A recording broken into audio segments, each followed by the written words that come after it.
Hi everybody. So welcome to the next episode, well, the next SAEON Seminar. So today we have something a little bit different. We have Shamim Wasi Nyanda. She's from Tanzania and she's going to be chatting to us a little bit about the work she's doing. So she is an environmental advocate, a social scientist, and also a youth advisor member to the Dutch Ministry of Foreign Affairs in international policy and meaningful youth participation. So today she's going to be chatting to us about the Tanzanian Ocean Climate Innovation Hub and some of the really awesome work that they're doing there. So thank you so much for joining us, Shamim, and we can't wait to hear more about the work that you're doing.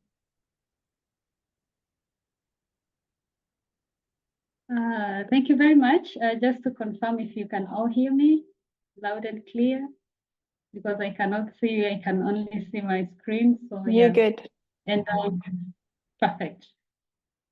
And okay, so thank you very much. As I was introduced earlier, I'm Shamim, and welcome to the Tanzania Ocean Climate Innovation Hub.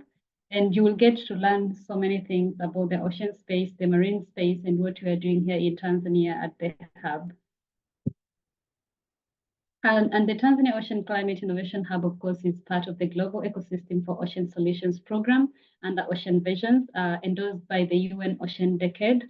We are championing for innovation and ocean climate solutions for coastal communities, but also trying to help young people within the ocean space in Tanzania to co-create and co-design startups and blue businesses that they can be able to also improve their livelihood.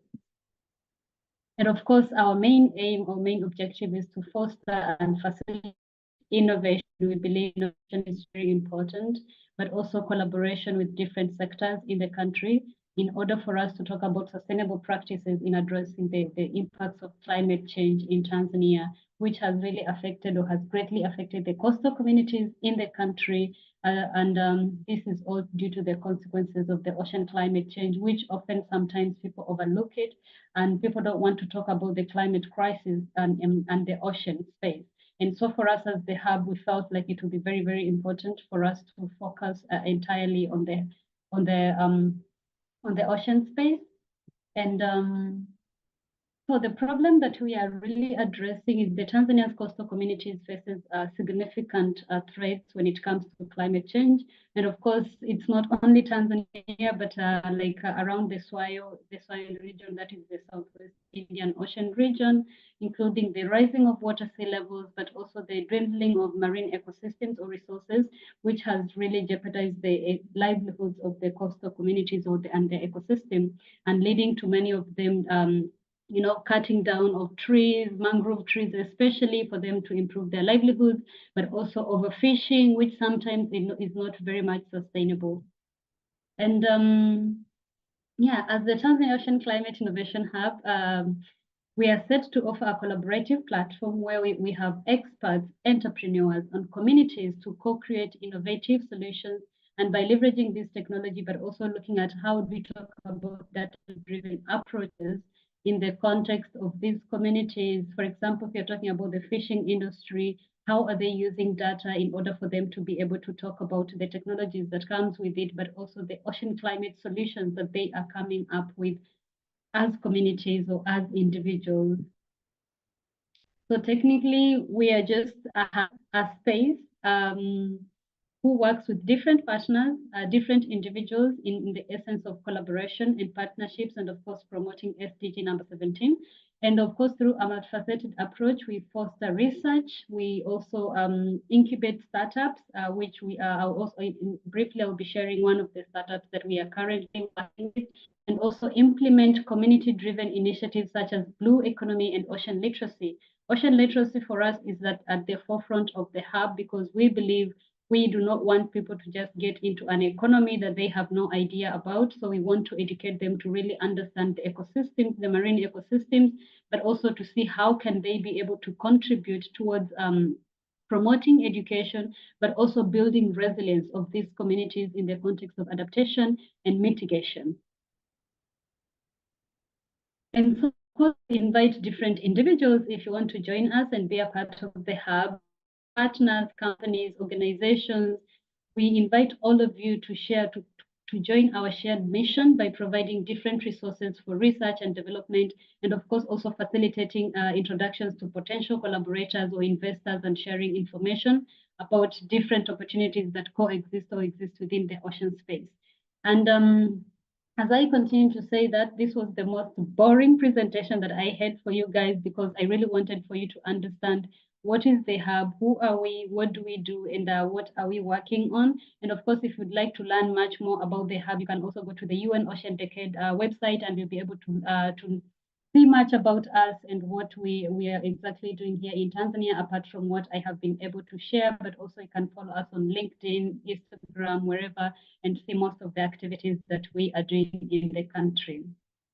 And so I'm going to stop sharing my screen, and I'll share my screen again to be able to run you through some of the key activities that we are engaging in as the Tanzania Ocean Climate Innovation Hub, and highlighting some of our major partners, implementing partners. For example, we have the University of Dar es Salaam School of Aquatic Sciences and Fisheries, who are our main partners and our main collaborators in most of the projects that we are doing or we are running here in Tanzania.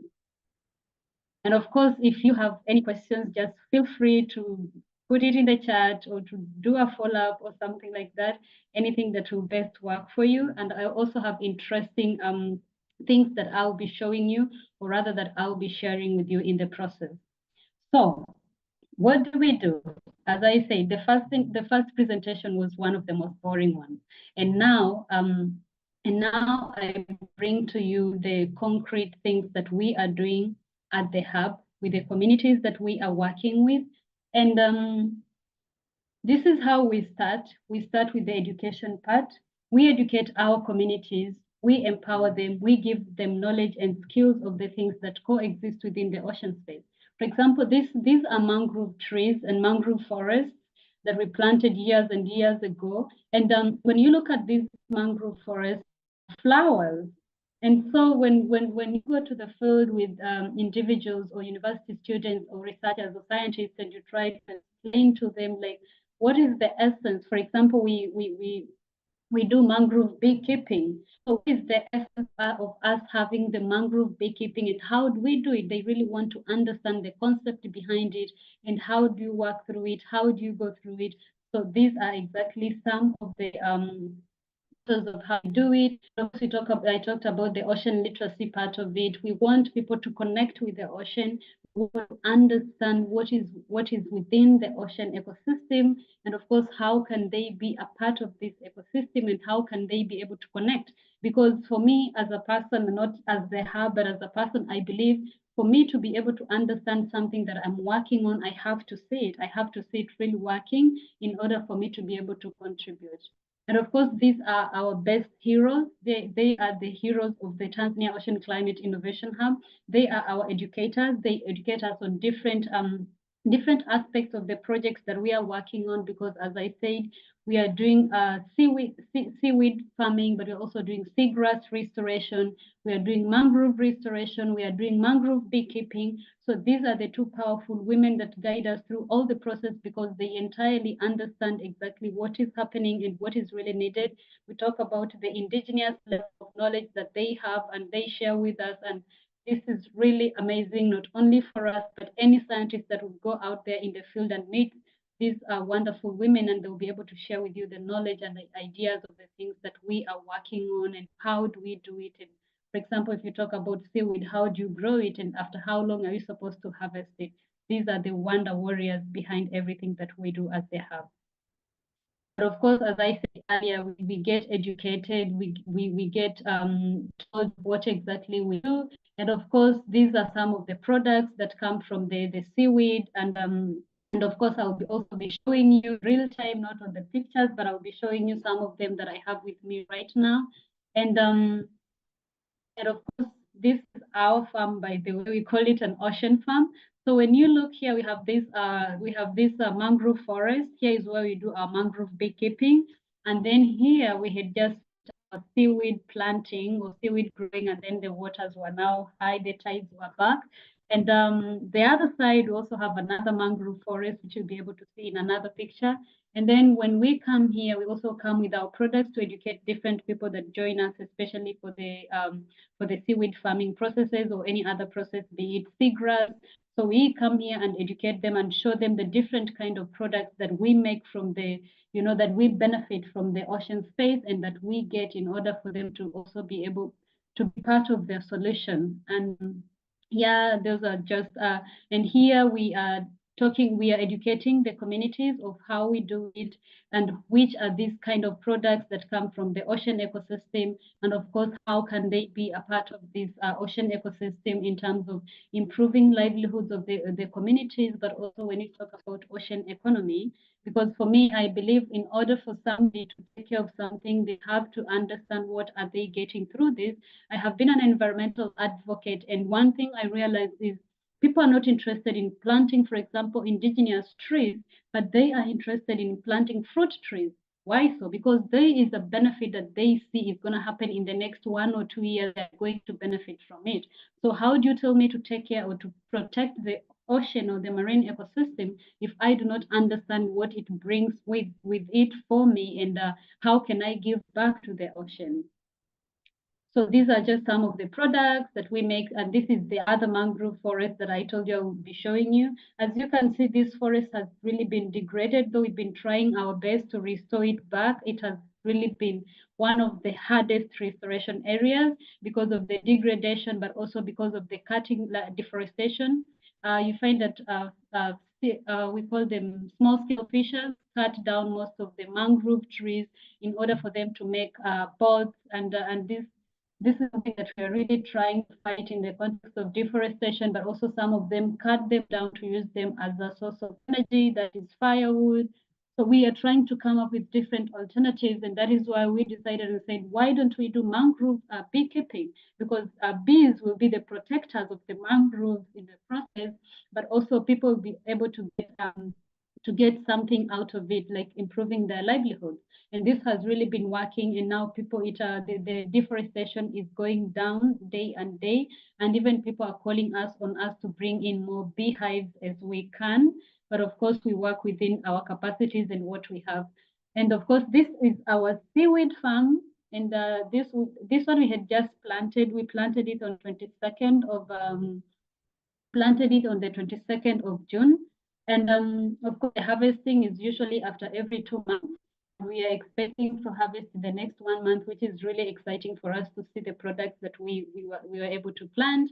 And this is our seagrass farm. Somebody might be asking, like, what is exactly this? This is our seagrass restored. This one has already been restored. It's a restored seagrass farm.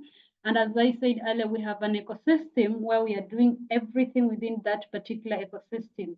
We are doing seaweed farming, we are doing seagrass, we are doing sea cucumber, we are doing mangrove, we are doing mangrove beekeeping within the same ecosystem. This is to just tell you that the ocean it is so diverse to the context that you can use this as much as you can, but then in the process also protecting it. Because we realized when we started the seagrass restoration project, we realized there are so many different species of fish that started coming out. And this has really been energizing, not only for the communities, but also for me as a person. I feel like we are really contributing to the ocean ecosystem, but also making the communities, the coastal communities around that particular space happy by providing or improving to their livelihood. And then of course, yeah, this is how we do it when it comes to seaweed farming, how we grow it, how we plant it. This is how we do it. Of course, if you do not know how to do it, you're much welcome to get a masterclass from us. We'll be more than happy to provide you with that. So these are the women that I told you about. These are the ones that train us on how to grow this, how to plant it, how to align it on these ropes, and then how to put it on the ground in the water. And of course, we do this when the tides are very low, because when the tides are very high, you cannot be able to do the seaweed planting. So this one here, we are laying them back in the water and making sure that they all. For your information, seaweed is also like any other plant that you plant in the farm. You have to weed it. You have to make sure it's clean at all times. So we have 2 to 3 weeks, after every 2 to 3 weeks visit, to just clean it up, to make sure that everything is okay. And yeah, so this is just how we do it, the different species. And then this is the wonderful also project that we are working on called mangrove beekeeping. As I said earlier, for us, bees are the protectors of mangroves, because communities or individuals do not come to cut down the trees because they are scared of the bees. The bees will chase them away or things like that. And so this has been one of the greatest projects that we are recently working on. And of course, we have established seven beehives at the moment, which we are working with, and we are expecting to harvest our honey, our second honey in the coming month, which will be really exciting for us to. And of course, to just also tell you that mangrove honey is one of the most expensive honeys in the world, and it has great proteins. I'm not a researcher, but I've been asking myself as well, maybe you can also help me respond to this. Like, what exactly does this mangrove honey have? Like, what is it that these bees eat? And how do they, apart from the flowers on the mangroves, and everything, like what else do they eat that makes this honey to have so much proteins? And yeah, so these are just some of the beehives that we have been able to put on our mangrove forest or in our mangrove forest. And this is exactly how the mangrove flowers look like. And you'll be able to, if you follow up with the Tanzania Ocean Climate Innovation Hub, you'll be able to see in our upcoming documentary of how we do it with the beekeeping, and how you'll be able to see all the bees moving around and how they do it. And it's really amazing, because this has also been the we call it blossoming. Yeah, the blossoming season for the flowers, and the bees are just everywhere within the forest. And it has been quite amazing for us. And of course, apart from that, as you can see, we have boats here. We also work with small scale fishers, as I mentioned earlier. For us to be able to protect these beautiful forests, we have to work closely with them, to also talk to them, educate them the importance of the marine ecosystem and how their families are benefiting from them. But of course, we also have fun activities after doing all the tiring work, because it's not easy to do the seaweed farming or to do the seagrass restoration. It's very difficult work to do. I have been in the field, and I can tell you, get out of there. If you do not get a massage, your whole body is going to be like, I can't take this anymore. And so these are like the fun activities that we do. And this swing was put for us by the communities. They're like, yeah, you guys are always coming here and we're doing so much, and we need you also to relax. And so they put this for us, and it's a funny swing for us to just swing there and have some fun and get rested after the planting and everything, which is really exciting, how the ocean space connects people and how people get attached to the ocean, and how they think it's very important for us to not only just keep working, but also to make sure that we are okay, mentally we are just doing fine, for us to be able to continue contributing.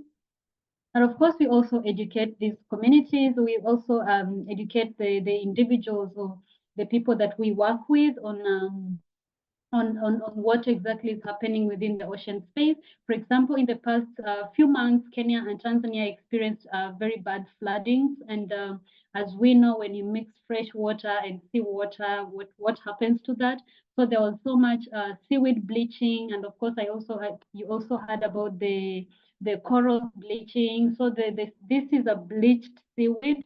And also, this is also a bleached seaweed, meaning this cannot you cannot use it anywhere, you cannot use it to do anything, but rather, even if you use it to make fertilizers, they will not be as healthy as they're supposed to be, and it will not contribute to the ecosystem where you're using it to provide that kind of to contribute to that kind of ecosystem.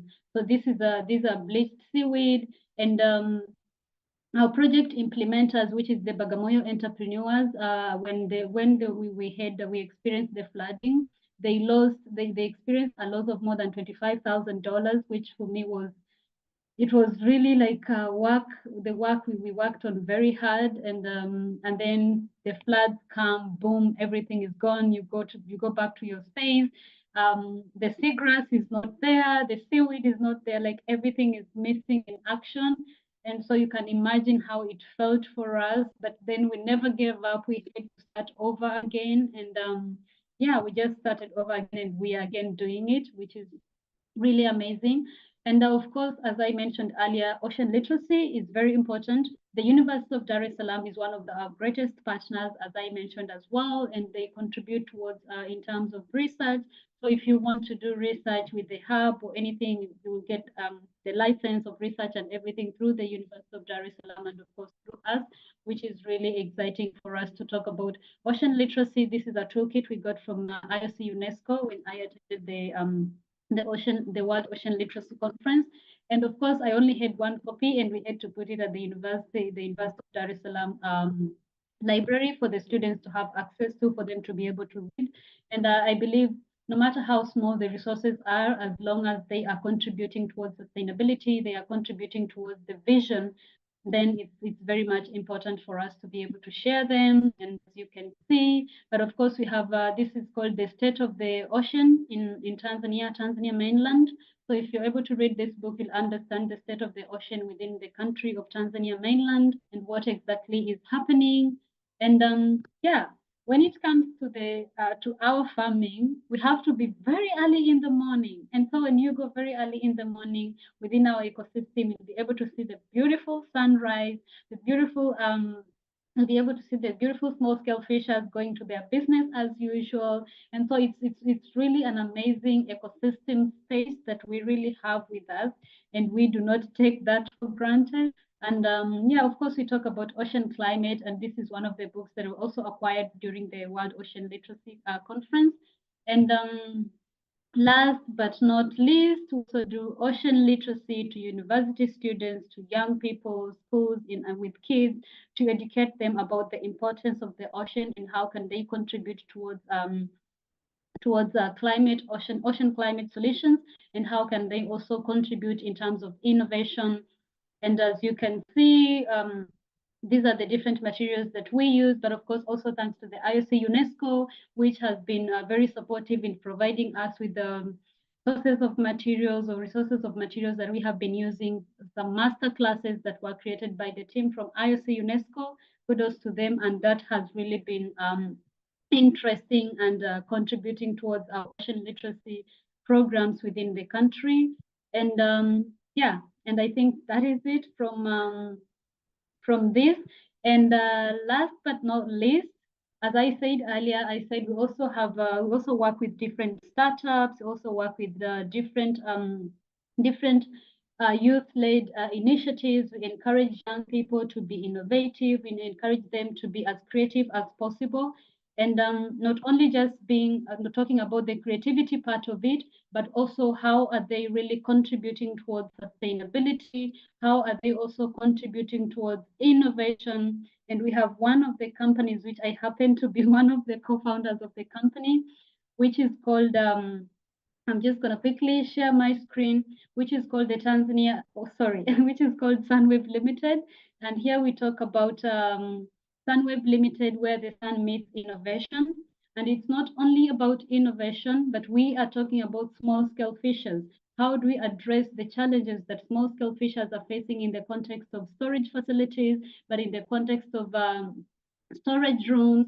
And for us, we started it in a more of a local way on how can we localize this, how can we make sure that these communities have access to that, because we want to complete our ecosystem. As I mentioned earlier, the small-scale fishers are cutting down the mangrove trees because they want to make boats, because they want to sell them as firewood, because they're experiencing different challenges that they cannot solve at once.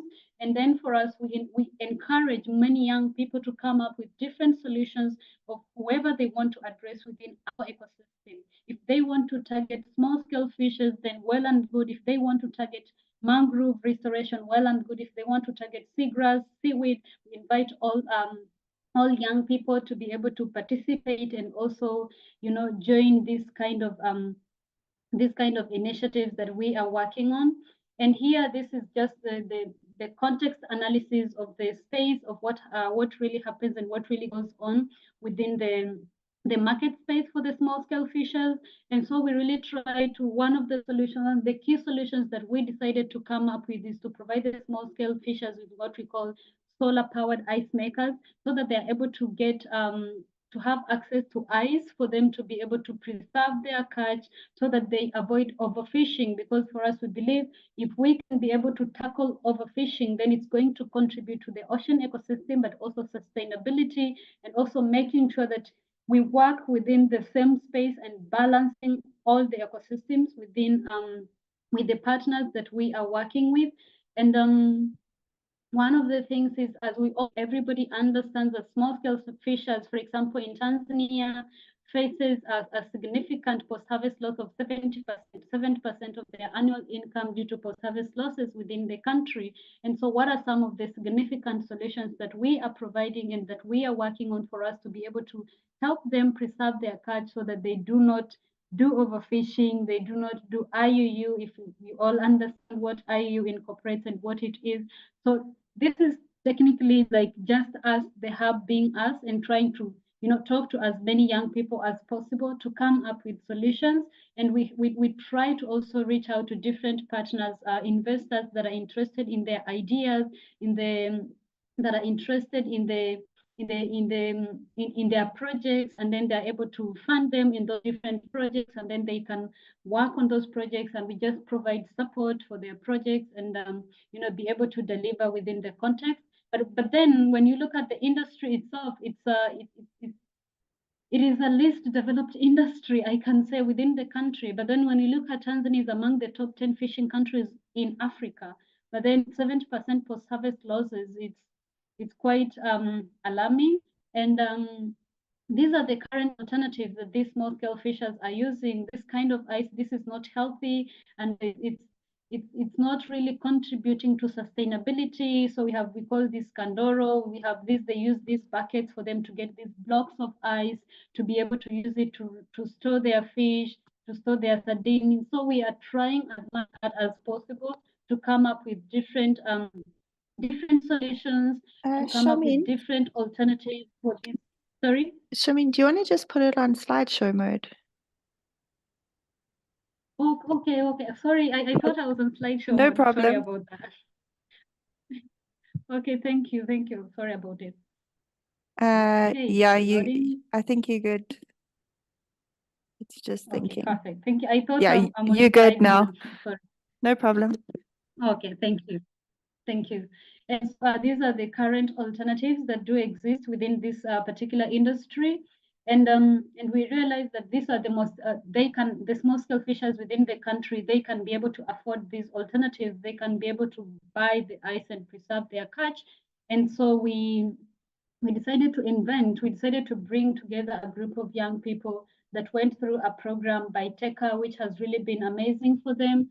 And we are really also looking forward, or looking towards, how do we develop this further, not only to Dar es Salaam, but also to different regions of Tanzania, to benefit the small scale fishers within the country. And as I said, we have more than 200,000 small scale fishers and sellers who are directly affected.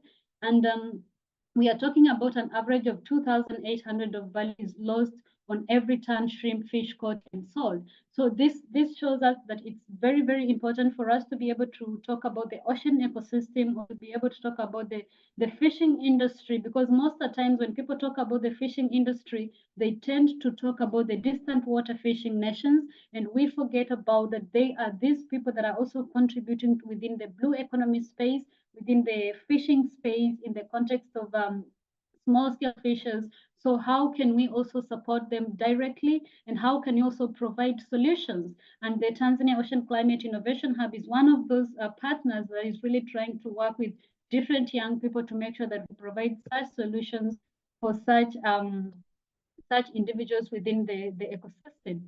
And of course, we offer solar powered ice making units to small scale fishers and sellers in order to help them to preserve their catch. So somebody just have to come, if you need ice, you just have to come and collect an ice insulated container, and then you're able to pay for it, and then you're able to get the ice at only 50 cents, because that is how much these small scale fishers can afford after the validation of our hypothesis, that is how much they can afford. And this has been like a really wonderful journey for us to walk through with the small scale fishers. And last but not least, as I said, it's more on how do we talk about sustainability? How do we talk about adaptation? How do we talk about biodiversity? How do we talk about carbon? Of course, fishers and sellers have longer storage time of their produce as temperatures increase by 1.5 degrees centigrade, which we are really trying to keep 1.5 to stay alive. I'm not sure if you're going to manage at the pace which climate change is going through. Like as climate change is running, we are walking, and I don't know if we are ever going to catch up. So it's just up to us to decide on how do we talk about adaptation, but also biodiversity. We are preventing overfishing by ensuring more catch reaches the market, but also ensuring small scale fishers have more sustainable livelihoods than having them being stressed every now and then they have to go and do the catch every time, but also less carbon emissions from fish waste and carbon neutral design, which we are providing through the solar powered ice makers. And of course, this is the dream team that is working on this particular startup, which is really amazing for me to walk this journey with them, to have been part of this team, and to also contribute not only as part of the hub, but also to be able to provide these concrete solutions to the communities, because we are talking about working with communities, we are talking about working for communities. So how do we work with and for communities if we are not providing concrete ocean climate solutions that they can be able to leverage, that they can be able to work on, for them to be able to deliver, but also for them to be able to contribute. And so without further ado, I just wanted to quickly show you some of the, if you can see my face now, I've been talking a lot behind the cameras. So these are some of the products that we make. As I was speaking earlier, this is seaweed powder. And if you read through the seaweed powder, it has got, it's written in Swahili, it has got different benefits that it provides not only to your body, but it also provides to your mental well-being, and it contributes a lot. And so with our community, we also kind of educate, they educate us on how to use the seaweed powder, where to put it when you're cooking your food, which kind of food can you put it, and at which amount can you be able to use. But also we have the seaweed jam for the bread lovers. If you love eating bread, you have the seaweed jam that you can be able to use, and it doesn't have sugar, unless if you want to put your own sugar, so it's sugarless. And it's very, very nice and very sweet. It has that sea smell sensation, and it's really amazing.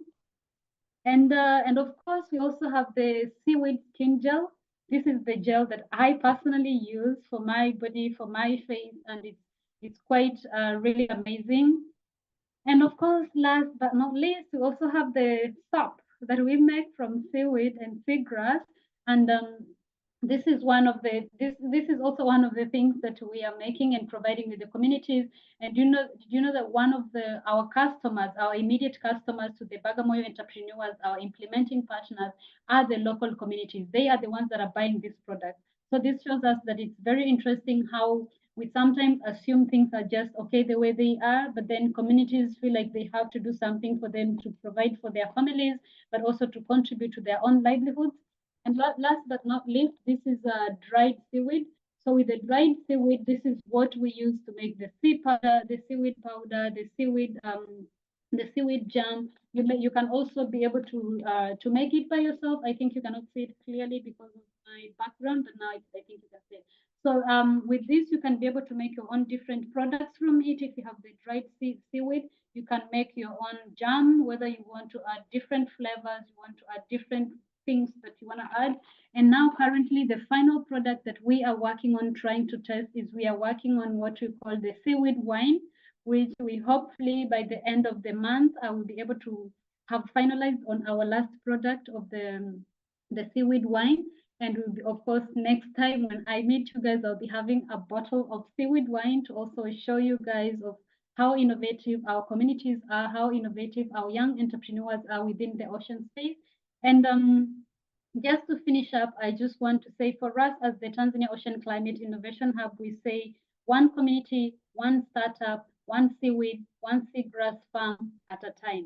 We take our time. In order for us to be able to protect our ocean ecosystem, we have to work together for the ocean we want, and of course, with the science that we have. Thank you very much, and back to you, Kathleen. Thank you so much, Shamim.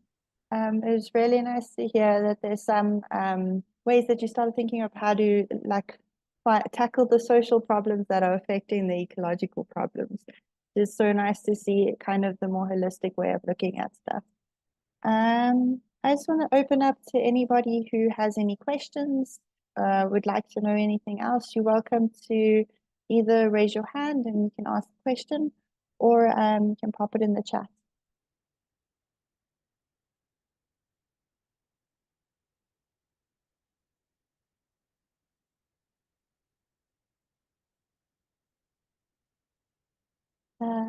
I have a question for you, Shamin.